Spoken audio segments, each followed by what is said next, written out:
साथियों, आप सब लगता है बहुत ज्यादा थक गए। बहुत देर से आप गर्मी में इंतजार कर रहे हैं, बट एक बार मुस्कुरा के जय भीम बोल दीजिए तो समझ जाऊंगा कि आपने मेरे लिए जो इंतजार किया, आपका वक्त जाया नहीं जाने दूंगा। एक बार मुस्कुरा के जय भीम। साथियों, आपकी शक्ल पे जो मुस्कुराहट है और ये जो दिल से जय भीम निकला है, इसी के लिए मान्यवर साहब श्री काशीराम जी और मायावती जी ने, आदरणीय मायावती जी ने अपनी पूरी जिंदगी त्याग दी। तो कभी भी, कितनी भी मुश्किल हो, कितनी भी गर्मी हो, कितनी भी दिक्कतें हो, कभी मुस्कुराना बंद मत कीजिएगा। आप अपने लिए नहीं, अपने समाज के लिए मुस्कुरा रहे हैं। साथियों, आज आप सब इतनी बड़ी संख्या में यहां मौजूद हैं। हमारी माताएं बहनें, हमारे बड़े बुजुर्ग और हमारे युवा साथी, आप सब जो आज इतनी बड़ी संख्या में यहां मौजूद हुए हैं, हम सबको सुनने के लिए मैं आप सभी का तहे दिल से धन्यवाद करना चाहता हूं। साथियों, इससे पहले मैं अपनी बातें आप लोगों के बीच में रखूं, मैं बहुजन समाज पार्टी की राष्ट्रीय अध्यक्ष व उत्तर प्रदेश की 4 बार मुख्यमंत्री व पूर्व सांसद आदरणीय बहन कुमारी मायावती जी को तहे दिल से धन्यवाद व उनको नमन करता हूं, जिन्होंने अपनी पूरी जिंदगी वामसेफ, DS4 व BSP के जन्मदाता एवं संस्थापक मान्यवर साहब श्री काशीराम जी के बताए हुए रास्ते पर चलकर परम पूज्य बाबा साहब डॉक्टर भीमराव अंबेडकर जी के मानवतावादी व आत्मसम्मान एवं स्वाभिमान के मूवमेंट के लिए समर्पण कर दिया। तो बहन जी का और मान्यवर साहब श्री काशीराम जी का मैं दिल से नमन करता हूं। साथियों, उत्तर प्रदेश जैसे विशाल व महत्वपूर्ण राज्य के 4 बार में BSP की सरकार बनाकर, खासकर बहुजन समाज के लिए ऐसी मिसाल है जिससे प्रेरणा लेकर करोड़ों लोग यहां सामाजिक परिवर्तन व आर्थिक तरक्की के मिशनरी कार्य में जुड़े हुए हैं। इतना ही नहीं, बल्कि मैं खुद उनके इस नेतृत्व से प्रेरित होकर BSP मूवमेंट से जुड़ा हूं और उनके पदचिन्हों पर चलकर उस मिशन, दायित्व, कार्य व फर्ज को पूरा करने की पूरी कोशिश करता रहूंगा, जिसके लिए बहुजन समाज के मसीहा परम पूज्य बाबा साहब डॉक्टर भीमराव अंबेडकर जी ने अपना आजीवन कड़ा संघर्ष करते करते निकाल दिया। साथियों, हमारी पार्टी के लिए पिछले कुछ समय से विरोधी पार्टियां बहुत सारे प्रोपेगेंडा, बहुत सारी टाइप की अफवाहें फैलाते आए हैं ताकि हमारे कार्यकर्ताओं का, हमारे कैडर का मनोबल टूट सके। परंतु मैं उनमें से एक बहुत महत्वपूर्ण चीज के ऊपर आज आप सबके सामने बात रखना चाहूंगा। इस बात से कुछ लोगों को दिक्कत होगी, इस बात से कुछ लोगों को लगेगा कि ये भैया को मंच पे नहीं बोलना चाहिए था, परंतु आज मैं अपने लोगों के बीच में हूं, तो मैं आज अपनी बात रखते वक्त बिल्कुल भी हिचकिचाऊंगा नहीं। साथियों, कुछ पार्टी विरोधी लोग हमारे कैडर, हमारे कार्यकर्ताओं के बीच में जाकर बोलते हैं कि भाई बसपा पिछले कुछ सालों से इसलिए नहीं तरक्की कर पा रही क्योंकि वो किताबों के बोझ में दबी है। साथियों, जो ये बोलते हैं उनको आज हम जवाब देना चाहेंगे। साथियों, आप लोगों ने इलेक्टोरल बॉन्ड्स के बारे में सुना होगा। अगर आप लोगों ने न्यूज में इलेक्टोरल बॉन्ड्स के बारे में नहीं सुना तो मैं आज आपको उसके बारे में 2 बातें बताता हूं और कैसे ये किताबों के बारे में उससे जुड़ती है। साथियों, पिछले 6 सालों में करीबन 25 राजनीतिक दलों ने तकरीबन 16,500 करोड़ रुपए बड़े बड़े धरना सेठों की कंपनियों से इन इलेक्टोरल बॉन्ड्स यानी चंदे के रूप में अपनी पार्टियों में लिया। साथियों, इन 25 राजनीतिक दलों में बीजेपी, कांग्रेस, समाजवादी जैसी पार्टियों के नाम हैं, परंतु इसमें एक पार्टी का नाम नहीं है। क्या आप जानते हैं वो कौन सी पार्टी है जिसका नाम इस इलेक्टोरल बॉन्ड्स में नहीं है? साथियों, बीएसपी ने आज तक कभी भी किसी धरना सेठ से पैसा नहीं लिया है, कभी भी नहीं किसी एक धरना सेठ से पैसा लिया है। आप जानते हैं बीएसपी केवल यहां उत्तर प्रदेश में ही नहीं बल्कि पूरे देश में बड़े बड़े पूंजीपतियों से पैसा लेकर नहीं बल्कि अपने कार्यकर्ता, अपने कैडर, अपने समर्थकों के तन मन और धन से ये अपने इलेक्शन लड़ती आई है और आगे भी लड़ती आएगी। तो साथियों, ये उनको मुंह तोड़ जवाब है, ये उनको सबूत है जो आपसे बोलते हैं कि हाथी का किताबों के बोझ में दब रहा है, वो दो बोझ में नहीं दब रहा। ये पार्टी अपने कार्यकर्ताओं के धन से चलती है। कार्यकर्ता इसको अपना कर्तव्य समझता है कि अगर अपने मूवमेंट को चलाना है तो वो अपने दिल से धन देता है इस पार्टी को चलाने के लिए। साथियों, बता दो ताली बजाकर अगर ये बात सच है कि नहीं।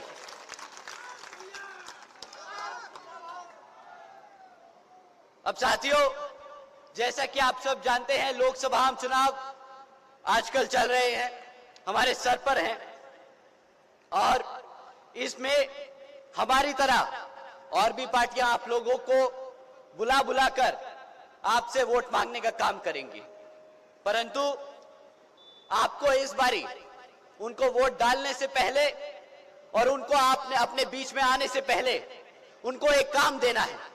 उन्हें बोलना है कि इससे पहले हम तुम्हारे मंच पे तुम्हारी मीटिंग में आके तुमसे तुम्हारी बात सुने, हमें पिछले 10 साल का हिसाब दो, हमें पिछले 5 साल का हिसाब दो। साथियों, कभी भी चुनाव आने वाले 5 साल के वादों पे नहीं, अब आने वाले पिछले 10 साल के रिकॉर्ड पे लड़ा जाना चाहिए। आपको सवाल करना चाहिए कि जब तुम्हें हमने सत्ता में बिठाया था तो पिछले 10 साल और 5 साल से तुम लोगों ने हमारे समाज, हमारे लिए क्या काम किए। तभी साथियों, बहन जी के ये सख्त आदेश है कि बीएसपी कभी मैनिफेस्टो जारी नहीं करती। बहन जी हमेशा बोलती हैं कि जब भी आप अपने समाज के बीच में जाएं तो आप कभी भी आने वाले 5 साल, आने वाले 10 साल के काम ना बताएं। आप लोगों ने पिछले 5 साल और 10 साल में क्या काम किया, आपने अपने समाज के लिए क्या काम किया, वो आप जाके अपने समाज को बताएं, ताकि उनको भरोसा हो कि हाँ, जिसको वो वोट डाल रहे हैं उसने हमेशा हमारे वोट का सही इस्तेमाल किया, हमारे लिए सही तरीके से काम किया। इंग्लिश में बोलते हैं, लेट द वोटर्स बी जज ऑफ योर वर्क। साथियों, पिछले 10 साल से बीजेपी केंद्र की सत्ता में आसीन है, उनका आपको 10 साल का रिकॉर्ड मांगना होगा। 2014 में केंद्र की सरकार में बीजेपी आई थी, उनसे आपको पिछले 10 साल का रिकॉर्ड मांगना होगा। और मैं आज आप लोगों के बीच में कुछ पॉइंट्स छोड़ के जा रहा हूं, आप इस पे जरूर सोचिएगा, अपने साथियों से बात कीजिएगा और उनसे जरूर पूछिएगा। साथियों, आज सरकारी स्कूलों के बारे में बात करते हैं। शिक्षा सबसे जरूरी, हमारे आने वाले भविष्य की नींव है शिक्षा। साथियों, पिछले 10 सालों में सरकारी स्कूलों में पढ़ रहे आधे से ज्यादा बच्चे आज अंग्रेजी नहीं बोल पाते। आप उनसे अगर भी बोलिए कि अंग्रेजी में 1-2 लाइनें सुना दो, तो बेचारे बच्चे आज अंग्रेजी की भाषा नहीं समझते हैं, ना बेचारे बोल पाते हैं। वैसे तो मोदी जी जाके बोलते हैं कि हम इंडिया को ग्लोबल इकोनॉमी बनाएंगे, परंतु उनसे पूछिएगा कि अगर हमें यूनाइटेड स्टेट्स, यूनाइटेड किंगडम या यूरोपियन अदर कंट्रीज से काम लेना है तो हम उनसे किस भाषा में बात करेंगे। वो तो आपसे हिंदी में बात करने से रहे, आपको तो चाइना से भी काम लेना होगा, तो कैसे हमारा समाज, कैसे हमारे लोग उनसे बात करेंगे, कैसे उनसे हम काम ले पाएंगे जब हमारा बच्चा 8वीं क्लास का बच्चा अगर आज अंग्रेजी नहीं बोल सकता। साथियों, 8वीं कक्षा के बच्चों का तो आज इतना बुरा हाल है, बेचारे प्लस माइनस मल्टीप्लिकेशन नहीं कर पाते। ये मैं अपने मन से नहीं, सरकारी सर्वे और रिकॉर्ड के डेटा को उठा के बोल रहा हूं। कहीं आप समझो कि मैं भाजपा की बुराई कर रहा हूं, ये फैक्ट्स और फिगर हैं। साथियों, साथ ही साथ डिजिटल इंडिया की बात करते हैं। केंद्र की सरकार डिजिटल इंडिया की बात करती है। वो कहती है कि हम इंडिया को एक डिजिटल इकोनॉमी बनाएंगे, परंतु आज साथियों सरकारी स्कूलों में 65% ऐसे स्कूल हैं जहां पे आज तक एक कंप्यूटर तक नहीं लगा, और 35% उनमें से ऐसे स्कूल हैं जिसमें सिर्फ एक इंटरनेट कनेक्शन हो। साथियों, जब आपके बच्चे कंप्यूटर चलाना नहीं जानेंगे, जब उन्हें इंटरनेट की व्यवस्था नहीं होगी, तो कहां से वो सीखेंगे डिजिटल इंडिया, कहां से वो सीखेंगे नई टेक्नोलॉजी के बारे में। साथियों, केंद्र की सरकार ने बहुत बड़े बड़े वादे दिए थे आपको, बहुत बड़ी बड़ी बातें करी थी कि हम अपने बच्चों को इस तरह से पढ़ाएंगे, उन्हें किस तरह से एक उज्जवल भविष्य देंगे, परंतु जो आपके बच्चों की शिक्षा के साथ ही खिलवाड़ करता आ रहा है वो क्या ही आपके भविष्य की बात करेगा। साथियों, ये कोई छोटी बात नहीं है। अगर कोई आपके बच्चे की शिक्षा से खिलवाड़ कर रहा है वो कोई छोटी बात नहीं है। वो खाली पढ़ाई लिखाई तक सीमित नहीं होती। साथियों, अगर आपका बच्चा पढ़ेगा नहीं तो उसे नौकरी कैसे मिलेगी? अगर नौकरी नहीं मिलेगी तो बेचारा कमाएगा कैसे? वो फिर से जहां से आप लोग उठे हैं वहीं पे आके जाके खड़ा हो जाएगा। आप लोगों ने कड़ी मेहनत करके वो मजदूरी से उठे हैं, परंतु ये लोग आपके बच्चों को फिर मजदूर बनाना चाहते हैं। साथियों, यह वक्त है उनसे सवाल करने का कि पिछले 10 साल में तुमने हमारे बच्चों को मजदूर बनाने का काम किया है, ना कि एक उज्जवल भविष्य देने का। साथियों, किसी भी कारण अगर बच्चा पढ़ लिख जाए, कितनी भी मुश्किलों से पास हो जाए, अगर वो किसी तरह पास हो जाए तो नौकरियों के हाल इतने खराब हैं कि मैं आपके सामने 3-4 फैक्ट्स रखूंगा, आप समझ जाएंगे कि यहां पे युवा कितना परेशान है। साथियों, आज 3 में से 1 ग्रेजुएट युवा बेरोजगार घूम रहा है। यहां पे कितने मेरे युवा साथी हैं जिनके पास नौकरी नहीं है? एक बार हाथ उठा के बोले। पूरा पंडाल खाली हो गया। साथियों, अगर आपको नौकरी नहीं देंगे तो अपने आप मां बाप को वापस पलट के क्या जवाब देंगे कि आप लोग दिन भर करते क्या है? साथियों, अगर आप अपने इतनी पढ़ाई लिखाई कर अपने माँ बापों की फाइनेंशियली मदद नहीं कर सकते तो अब मुझे समझ आता है कि आप लोगों को कितनी तकलीफ होती होगी। साथियों, जहां पे 3 में से 1 ग्रेजुएट रोजगार में है और 3 में से 1 ग्रेजुएट बेरोजगार है, तो जहां पे नौकरियों के अवसर निकलते हैं वहां पे आपको ऐसी खबरें मिलती हैं कि भाई सरकारी नौकरियों में टेस्ट होता है, एंट्रेंस टेस्ट होता है। आप लोगों ने एंट्रेंस टेस्ट दिया, परंतु 4 दिन बाद पता चलता है उस एंट्रेंस टेस्ट का पेपर लीक हो गया था और सरकार ने वो पेपर ही कैंसिल कर दिया। कितनी बार हमारे युवा साथी वहां एंट्रेंस टेस्ट देने जाते हैं और बाद में पता चलता है कि भाई वो एंट्रेंस टेस्ट देना बेकार हो गया। 5-5 हजार नौकरियां निकलती हैं, 70-70, 80-80 हजार लोग अप्लाई करते हैं, उसके बावजूद भी ये पेपर लीक हो जाते हैं। अगर नौकरी देने का मन नहीं है, सरकार का नौकरी देने का मन नहीं है, तो पेपर लीक करके हमारे बच्चों के साथ ऐसा खिलवाड़ तो ना करे। साथियों, इसके साथ साथ जहां पर नौकरी निकल भी जाए तो वहां पे इतना बुरा हाल है कि अभी एक रिसेंट खबर थी, एक रिसेंट हेडलाइन थी जहां पर था कि 90,000 से ज्यादा पीएचडी स्कॉलर्स, इंजीनियर्स और ग्रेजुएट्स युवा साथियों ने एक क्लास 4 की नौकरी के लिए अप्लाई किया था। कुछ चंद हजार नौकरियां थी जिसके लिए 90,000 ओवर क्वालिफाइड बच्चों ने अप्लाई किया। साथियों, अगर आप लोगों को शिक्षा नहीं मिलेगी, अगर आप लोगों को नौकरियां नहीं मिल पाएंगी तो इसका क्या इंपैक्ट होगा? हमारे बड़े बुजुर्ग बैठे हैं, वो जानते हैं रिजर्वेशन का मतलब क्या है, उसकी अहमियत क्या है। अगर बच्चों को शिक्षा नहीं मिलेगी तो ना वो कभी नौकरी के लिए अप्लाई कर पाएंगे, और अगर बाय चांस नौकरी के लिए अप्लाई कर भी दिया तो नौकरी होगी नहीं। जब नौकरी होगी नहीं तो रिजर्वेशन कहां से मिलेगा? साथियों, इस केंद्र की भाजपा सरकार ने आपको एक तरफ से नहीं कई तरफ से घेरा है। इन्होंने आपको आपके वोटों से कमजोर नहीं, आपकी जड़ों से कमजोर करने की कोशिश की है, आपके भविष्य को खत्म करने की कोशिश की है। ना आपको वो रोजगार देना चाहते हैं, ना आपको वो रिजर्वेशन देना चाहते हैं। साथियों, केंद्र की सरकार सत्ता में आई थी बोल के कि हम सालाना 2 करोड़ नौकरियां देंगे। 2 करोड़ नौकरियों के हिसाब से आज 10 साल बाद ये 10 करोड़ नौकरियां हो जानी चाहिए थी, परंतु आज तो इतना बुरा हाल है कि हमारे युवा साथी है सड़क पर सड़क घूमते रहते हैं कि किसी तरह कहीं पे 5,000 10,000 का काम ही मिल जाए। साथियों, इसकी आड़ में हमारे भाजपा के नेता क्या बोलते हैं कि हम रोजगार को ना दे पाए, परंतु उसको बचाने के लिए, उस चीज से आपका ध्यान भटकाने के लिए क्या बोलते हैं कि आप मुफ्त में राशन ले लो। मुख्यमंत्री जी, प्रधानमंत्री जी और बीजेपी के अन्य नेता बोलते हैं बड़े गर्व से कि मित्रों, आज बीजेपी की सरकार ने 80 करोड़ से ज्यादा देशवासियों को मुफ्त में राशन का देने का काम किया है।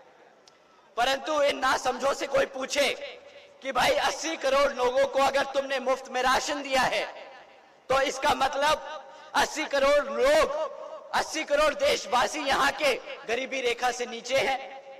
तो आप लोगों ने पिछले 10 साल में हमारे आधे से ज्यादा देश को गरीबी रेखा से नीचे धकेलने का काम किया है।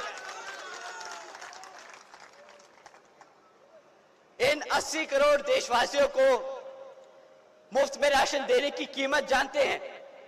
जो बचे कुचे मिडिल क्लास के लोग अगर रोजगार में टैक्स का पैसा जमा करते हैं, अब 80 करोड़ लोगों को फ्री में राशन देने की कीमत 2 लाख करोड़ है। साथियों, आपके मेहनत की कमाई के टैक्स के पैसे ऐसे ये लोग बर्बाद कर रहे हैं। 80 करोड़ लोगों को 2 लाख करोड़ रुपए खर्च कर मुफ्त में राशन दे रहे हैं। आप लोगों को कितना राशन मिलता होगा साथियों? एक छोटा सा गणित करते हैं। राशन की कीमत महीना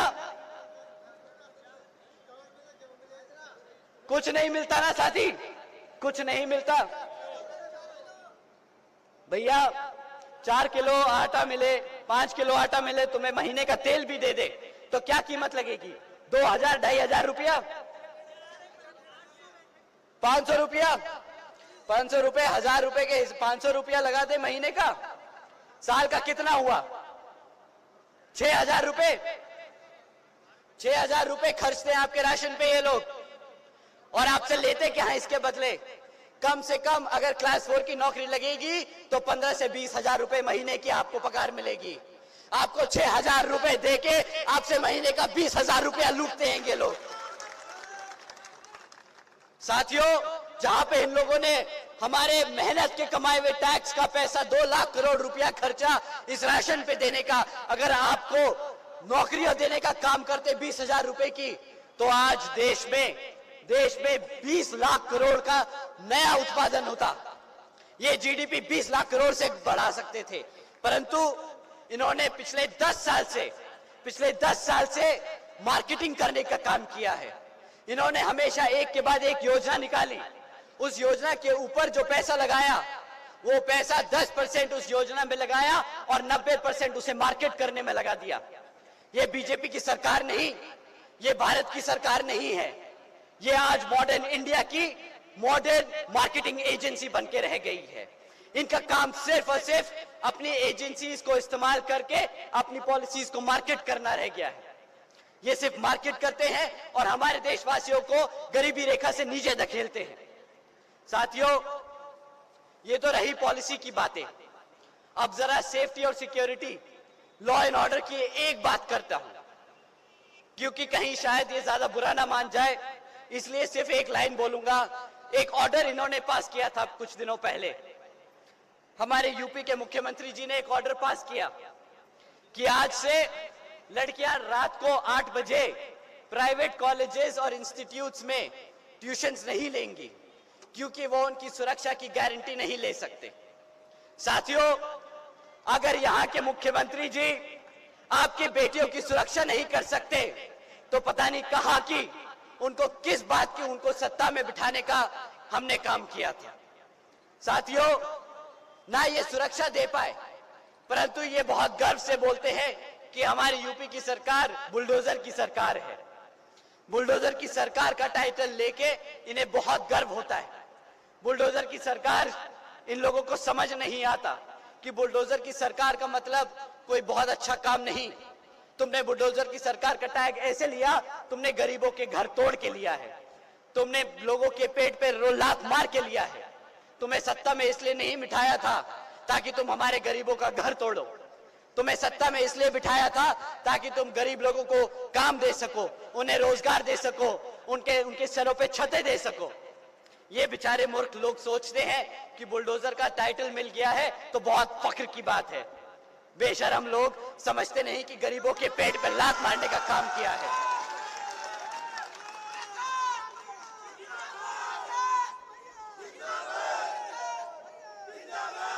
साथियों, अब तक ना ये शिक्षा में सफल हो पाए, ना ये रोजगार दे पाए, ना ये हमारी बहन बेटियों की सुरक्षा दे पाए।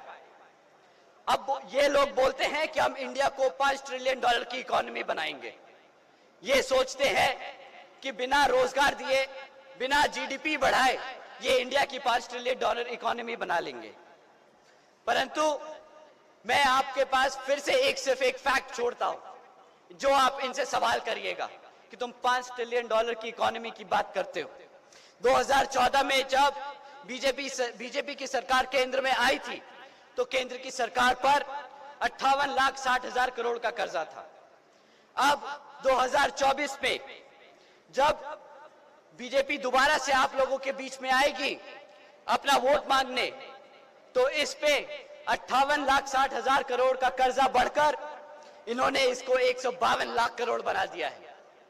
तो अगर आपको कर्जा लेकर हमारी भारत की इकोनॉमी को बढ़ाना है तो वो बताइए, और अगर आप इसको कर्जे को लेकर इकोनॉमी बढ़ा सकते हैं तो उसका रास्ता समझाइए। अब ये नहीं चलेगा कि हम आएंगे, आप लोगों के बीच में खड़े होंगे और सिर्फ ये बोलेंगे, अरे मित्रों हम तो फकीर आदमी हैं, झोला उठाकर चल पड़ेंगे। साथियों, ये तो बीजेपी का हाल है। अब इसके साथ साथ आपके सामने लाल टोपी पहन के भी कुछ लोग आएंगे, हमारे समाजवादी पार्टी के विपक्षी लोग। वो बेचारे ज्यादा कुछ तो कर नहीं पाए अपने 5 साल के शासनकाल में, इसलिए मेरे पास उनके लिए बोलने के लिए ज्यादा कुछ है नहीं।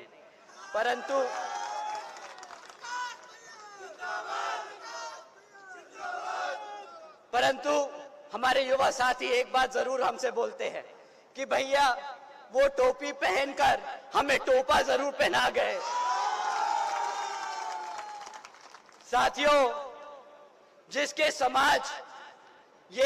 समाज ने इनको पिछले विधानसभा इलेक्शन में एक तरफा वोट डाला था, जिस समाज ने इनको एक तरफा वोट डाला था, आज जब उस समाज पे पीड़ा होती है, जब उस समाज पे अत्याचार होता है, तो ये अपनी चुप्पी साधे बैठे रहते हैं। बताइए यहाँ पे मेरे मुसलमान समाज के भाइयों बहनों, जब आप लोगों पे अत्याचार हुआ, क्या इन लोगों ने उठकर आपके अत्याचारों के लिए आवाज उठाई कि नहीं उठाई? हाथ उठा के बताइए कि उठाई कि नहीं उठाई? साथियों, ना ये आपके अपने हैं, ना ये आपके लिए कभी खड़े हुए थे, ना ये कभी आपके लिए खड़े हुए हैं। परंतु इन्होंने एक बात के लिए बहुत अच्छे से जम के लड़े थे, ये एक चीज के लिए बहुत जम के लड़े थे। इनके सांसद लोकसभा में सबसे आगे थे। जब रिजर्वेशन इन प्रमोशन का बिल प्रेजेंट हुआ था, ये सबसे आगे खड़े थे उस बिल को फाड़ने के लिए। साथियों, ये आपको तरक्की करते हुए देखना नहीं चाहते, ये सिर्फ संडे को क्रिकेट खेलना चाहते हैं। मुख्यमंत्री बनकर बंगलों में बैठकर इनको क्रिकेट खेलने का बहुत शौक है।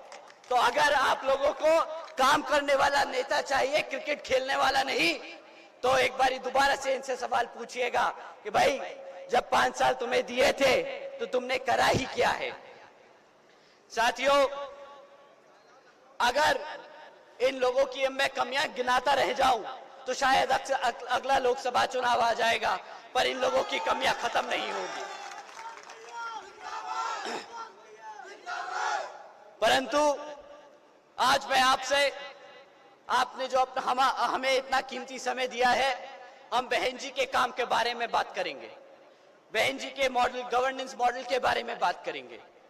उन्होंने अपने 5 साल के शासनकाल में क्या करके दिखाया, हम वो आपके सामने रखेंगे, ताकि आप अपना वोट जब डालें तो सोच समझ के डालें। साथियों, बहन जी के गवर्नेंस मॉडल के तहत चलकर यहाँ बीएसपी की सरकार ने महामाया गरीब बालिका आशीर्वाद योजना के तहत, जहां पर हमारे 3,25,000 बच्चियों को 1-1 लाख रुपए देने का काम किया। साथियों, हमारी बहन जी ने देश में पहली बार बच्ची को पैदा होते ही लखपति बनाने का काम किया था।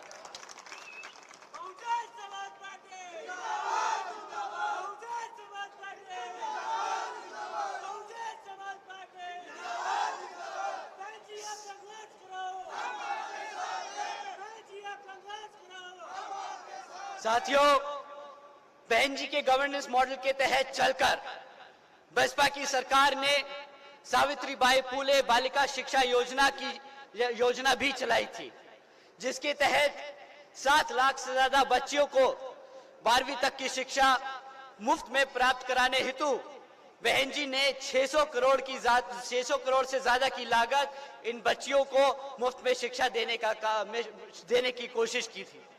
साथियों, बहन जी ने मुफ्त में कभी राशन नहीं बांटा, बहन जी ने हमारे बच्चों के लिए मुफ्त में शिक्षा बांटने का काम किया। साथियों, बहन जी के गवर्नेंस मॉडल के तहत चलकर बसपा की सरकार ने यहां पर प्रदेश में व्यवसायिक technical institutes, engineering colleges, polytechnic एवं इंडस्ट्रियल ट्रेनिंग इंस्टीट्यूट्स में अन्य पिछड़े वर्गों के सभी छात्रों के लिए 27% आरक्षण की व्यवस्था तय की थी।